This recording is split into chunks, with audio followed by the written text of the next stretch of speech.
Hello, my name is Jasmine Keys, and you are tuned in to Reuters Events Women in Marketing series, where every other Tuesday I sit down with one of the most inspirational and driven leaders across the globe.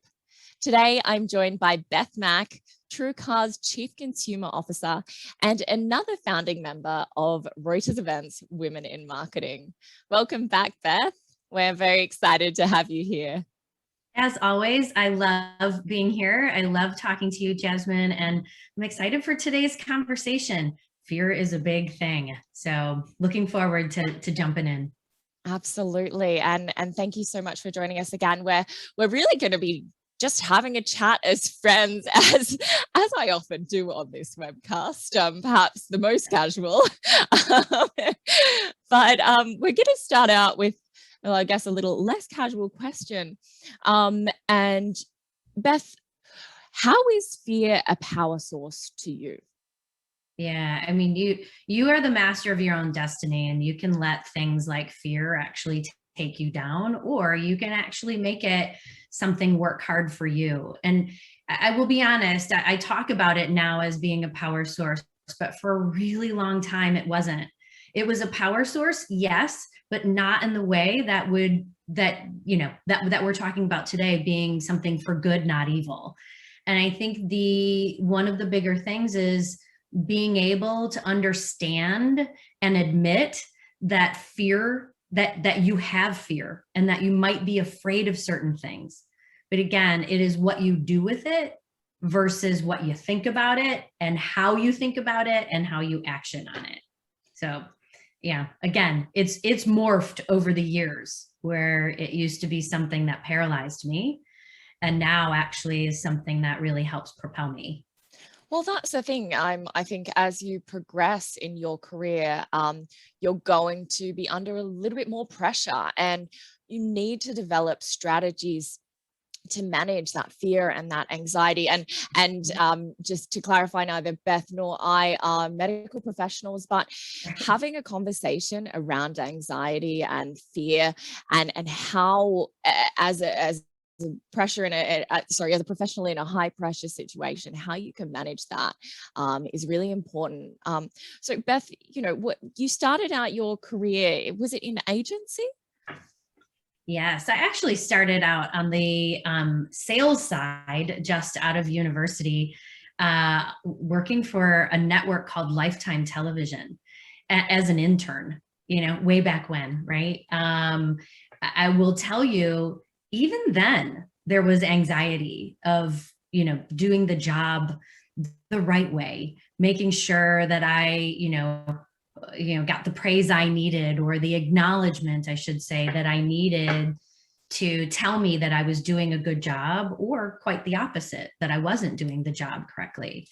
And so, I think from those early stages, I had an amazing group of humans who have helped me along the way identify some of those things and really be on the watch out. And as we talked a bit earlier, Jasmine, it's in some cases simply recognizing the triggers of anxiety and the triggers of fear that you can then harness, again, like for good, right? Harness them to help you understand what is going to create a different response.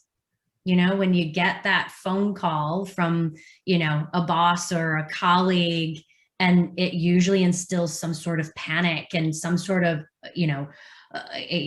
anxiety ridden response.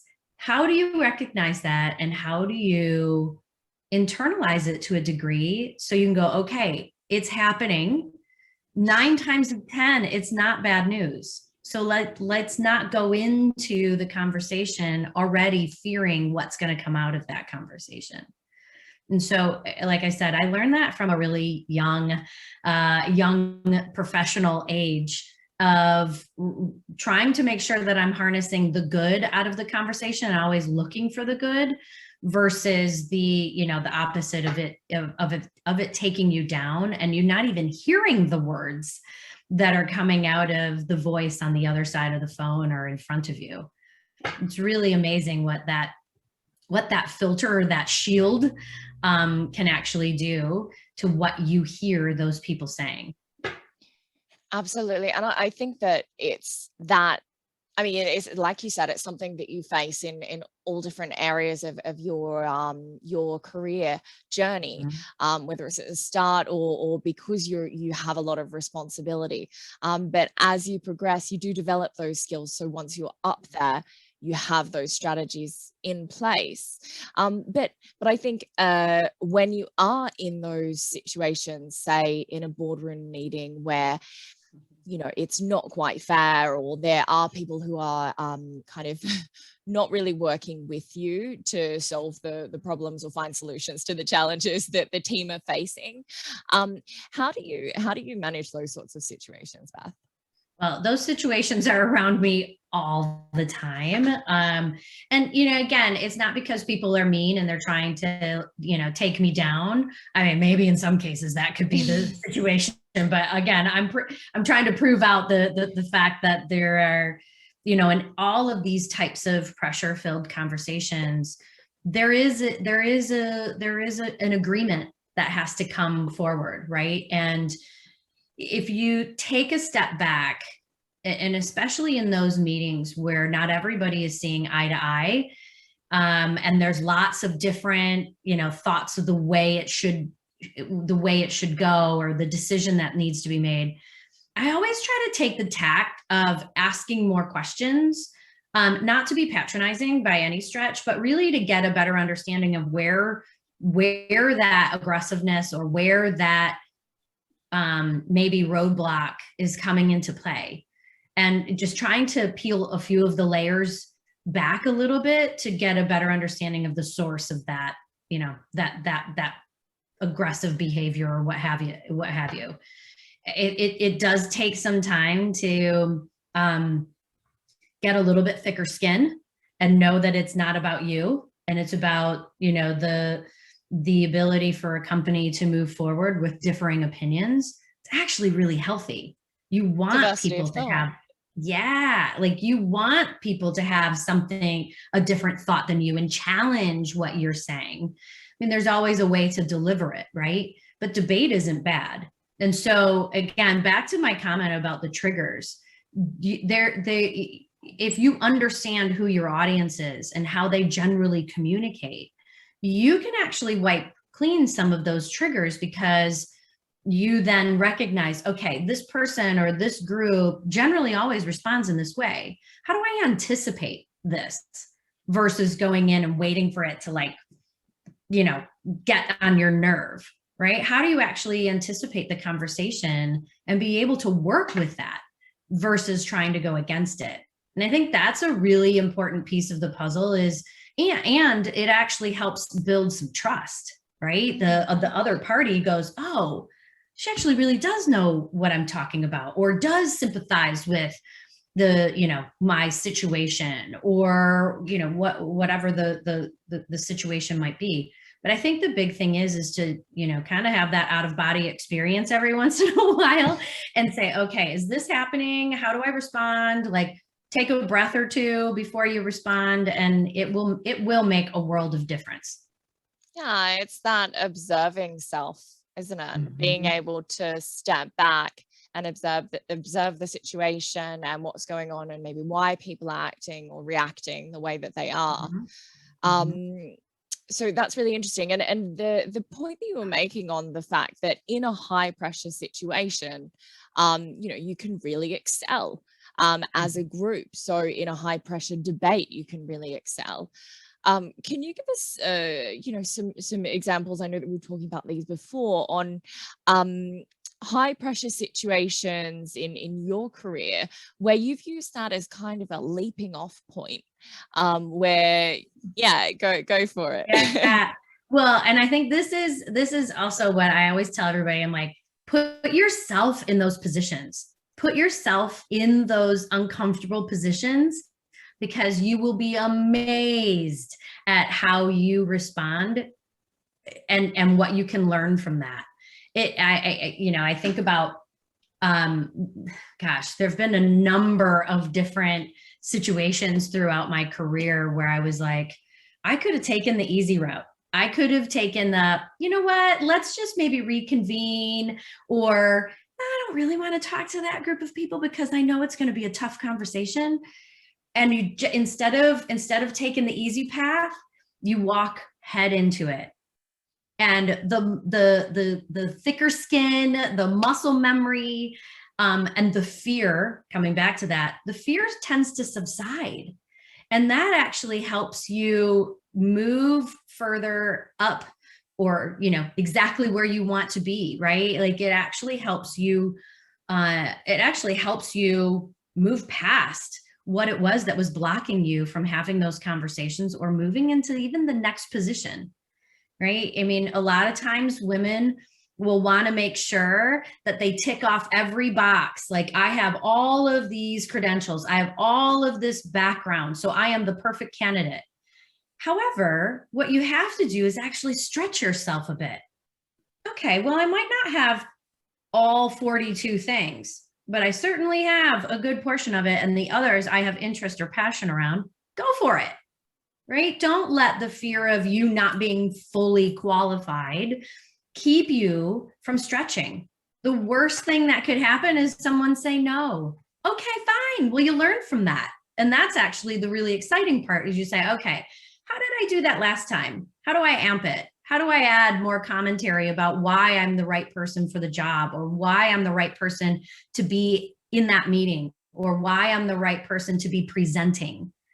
And you use those things to help you kind of talk yourself into it.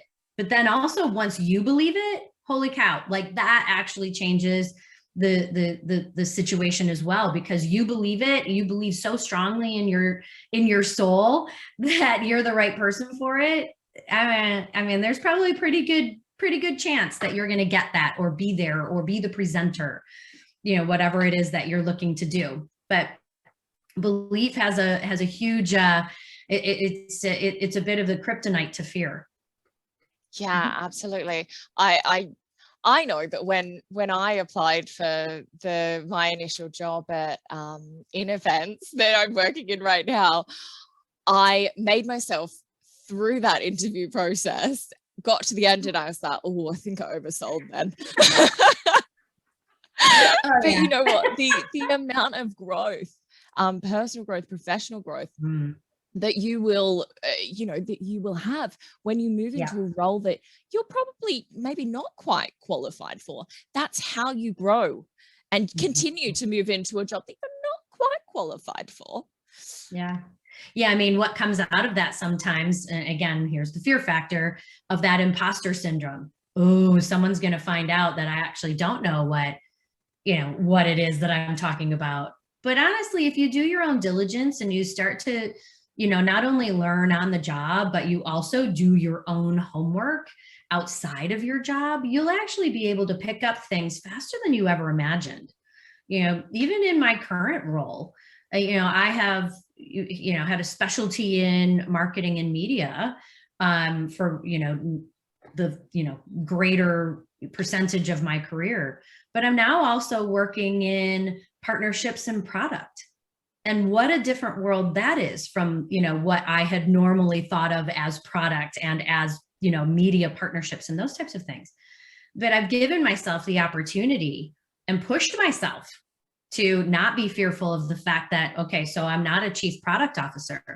Well, I'm certainly going to, work my way to being, astute in the field, but also being able to bring people who are in the field to understand how it connects to all of these different areas, right? So maybe it's not that specific, role, but I certainly am helping people look at things differently. I'm helping people connect the dots with the experience that I've had, versus going, nope, not for me. Sorry, can't do that. Never had that role before. Like, it doesn't matter what level you are. You've got to put yourself out there and you've got to go for it. Absolutely. And Beth, you're quite involved in a few mentorship programs and very passionate about that, I know. So when you're working, whether it's with people in your team or with your mentees, how are you encouraging them, and what tips are you giving them to move up and take on that next step and progress? Yeah, I mean, mentoring and having those types of conversations aren't ones that happen overnight.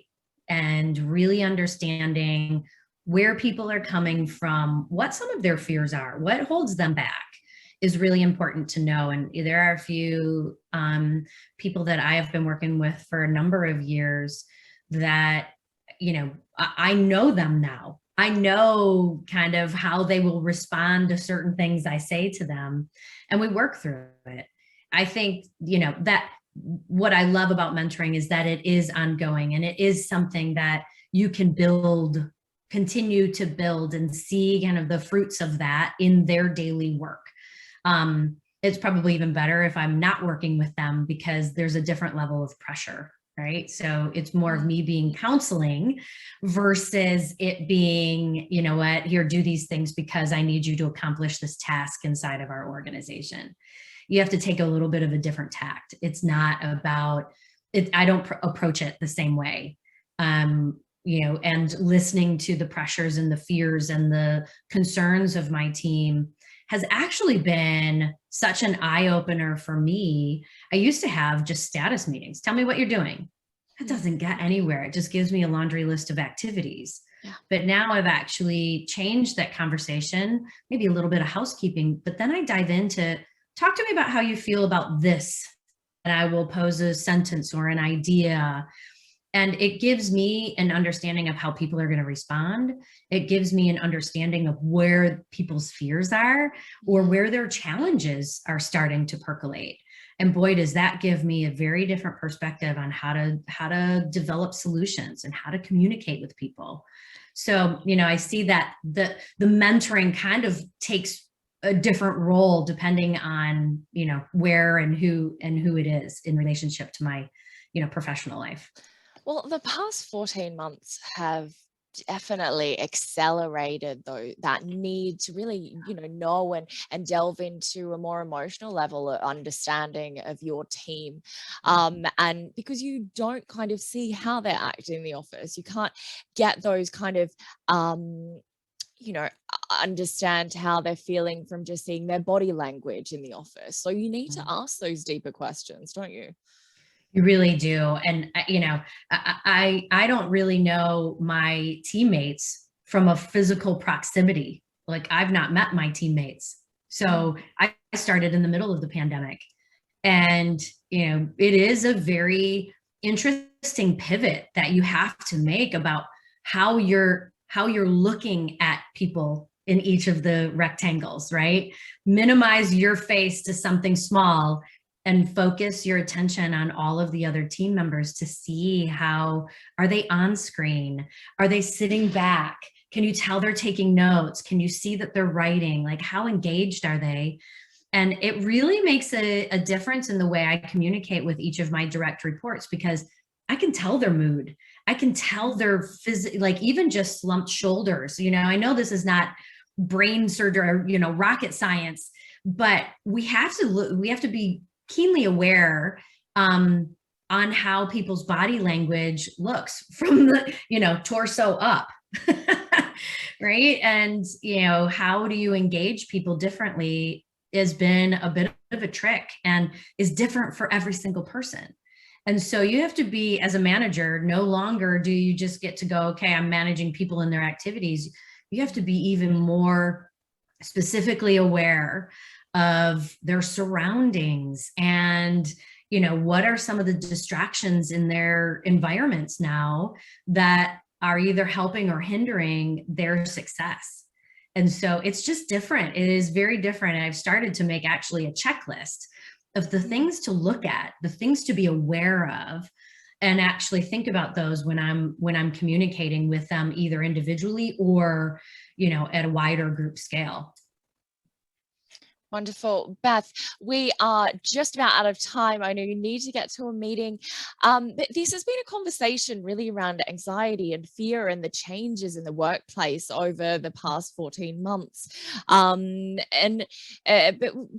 we're going to continue this conversation around leadership and also of diversity of thought and about women in marketing in a few months now. This is the final episode of Women in Marketing for this half series, but we will be back shortly. I'd like to thank everyone so much for joining, and don't forget to share this webcast with someone that you think will benefit from it. We will be sharing some resources over the next few months, and if you are interested in jumping onto the Women in Marketing panel at Marketing Interactive Week, I will share a link with the recordings tomorrow. This is Women in Marketing with Beth Mach. My name is Jasmine Keys, and I'll see you next time.